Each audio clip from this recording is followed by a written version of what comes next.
man dama doon sawlal. Quoi? man dama doon sawlal. Mais Pawlish yow da ngay xamali. man dama doon sawlal. ba léegi. pourtant ba ma bàyyi sawlal sax yàggul. ah waa Pawlish waatal. billahi wallahi laa barke al. sama. waa Pawlish ngi yàlla. ba nga ko bàyyi léegi ñaata at lay toll. ba ma bàyyi sawlal matul ay 6 ans.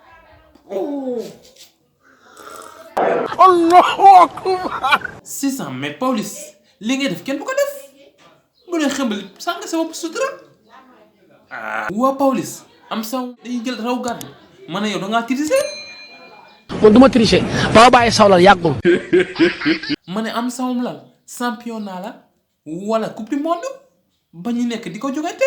ba diggoon ci maam Konti Barma mu ne dof du wér day jël conseil dëgg la parce que yow mi dof nga sax xembali loolu ci def ko weesu ko bàyyi ko toog ne mu nekk ci kanamu caméra bi nekk di ko wax solution nga bëgg waaye toogal tuuti dinaa la wutal solution ma ne docteur sama balal loolu loo ci xam. mu naan la doy waar muy gént di tuur ndox wala ngay tuur ndox si laat. waa man lan mooy yoxe mbir mi. kon bari na ay sabab mais nañ ñëw si ay quelques tegtal.